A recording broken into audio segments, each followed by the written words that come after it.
All right. So our first speaker for the day is Kit Prendergast, and they will be giving a talk today entitled Using Bee Hotels to Assess Fitness Impacts of the European Honeybee, Apis mellifera, on Cavity Nesting Native Bees. Morning to those in Canada. It's evening here from Australia. Thank you so much for inviting me to speak at BeeCon. I'm Dr. Kit, also known as the Bee Vet, and I'm going to be talking to you about my research on bee hotels, as well as how we can use bee hotels to study fitness of native bees, including how the introduced European honeybee might be affecting native bee fitness. So, bee hotels are essentially structures that we can use to encourage native bees to nest in them. However, we do need to be careful about the design of the bee hotels, first thing up, because bee hotels are getting very popular. They're being sold in many hardware stores, but lots of them are designed poorly and will either not be used by native bees or can even harm them. So it's really important to make sure that we design bee hotels, also known as trap nests in the literature, so that they can help us conserve bees and study bees rather than harm them. And one of the first studies I published from my PhD was actually not on bees. It was on some little skinks that were using a bee hotel. So yeah, if they're not designed properly, they can be used by other things, which is fine. But when we're wanting to study bees, we do need to make sure that they are designed with the right specifications for our native bees to use them. So, as I mentioned, uh, bee hotels are tools that we can use to study bees or can provide extra nesting resources to our cavity nesting bees. So we've got two broad categories of bee nesting, ground nesting, and above ground nesting. And then we've got species that rather than make their own cavities and would rely on natural cavities to form usually by wood-boring beetles.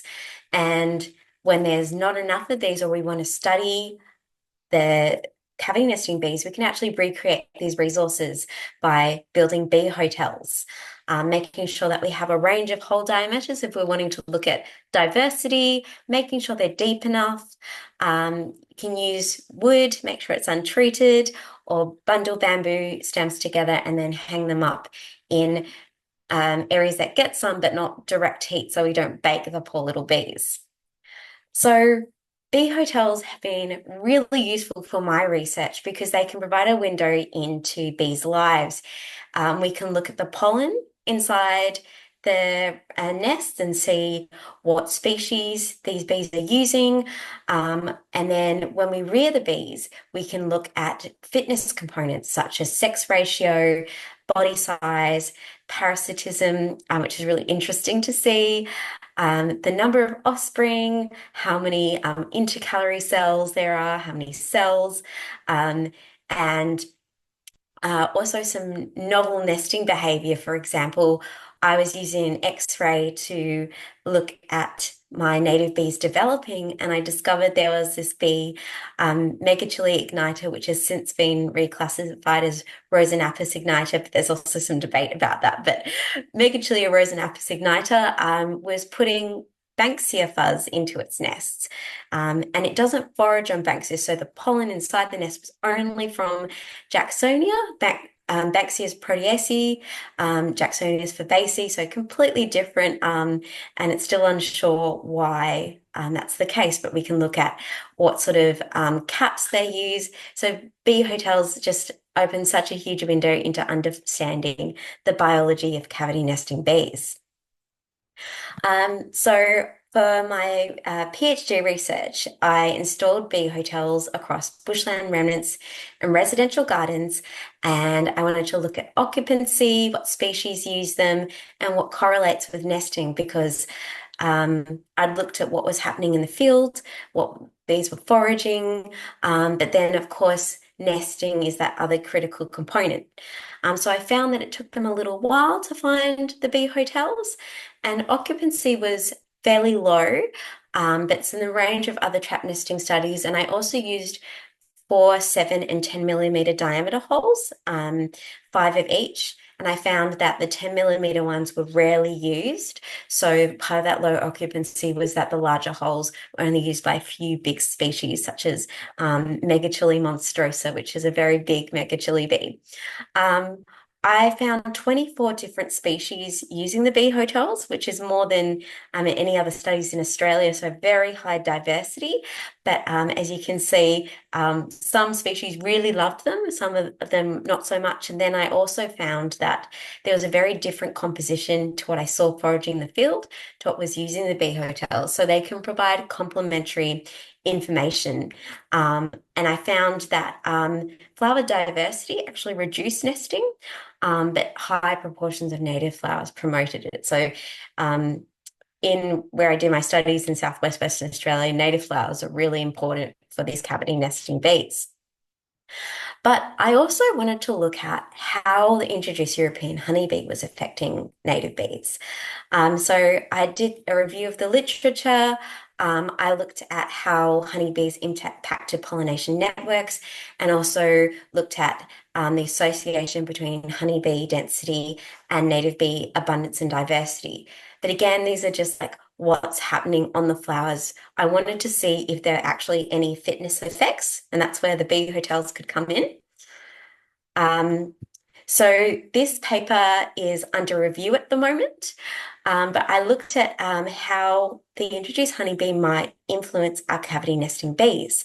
So I was able to look at those fitness components, because if there's increased competition, the native bees, they might have to spend longer foraging, longer times away from the nest, meaning there could be increased parasitism, fewer offspring produced, and there might be increased mortality rates if the native bees aren't getting the nutrition that they need, like smaller pollen provisions, less preferred ones.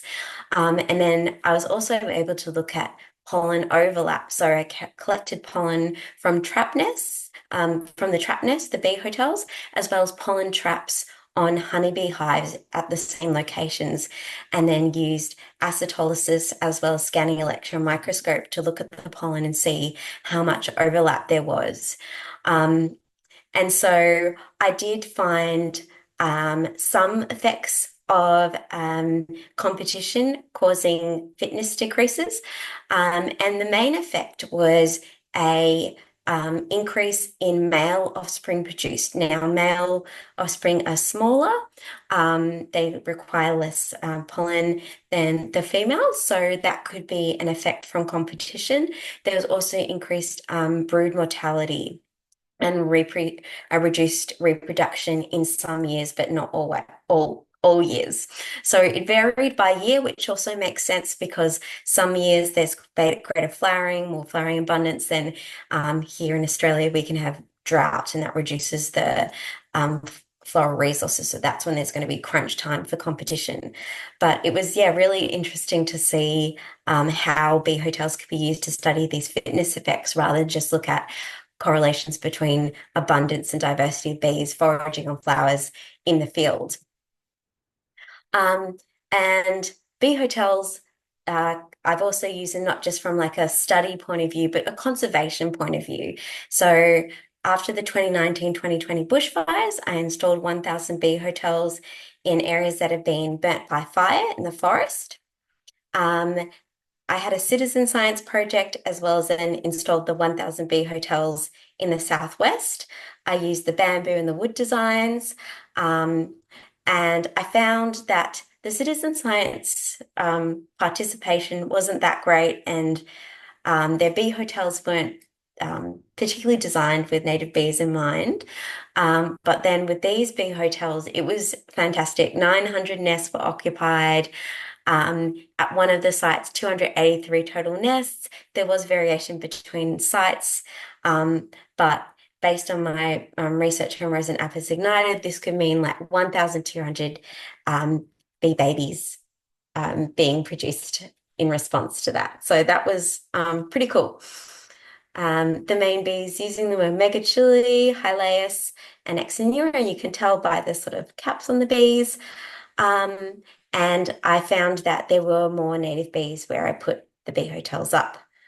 Coming back to the honeybee question, which is a bit contentious, I did find a significant negative association between hotel occupancy and the number of honeybees, which can be expected in these post-fire landscapes when like the flowering resources have been reduced. So that was also something to look at. If you want to see more of how to make bee hotels, I have some videos on my YouTube, and you can ask questions and see more about my research there. But thank you very much, and I hope I've given you lots of things to think about and projects to use with bee hotels.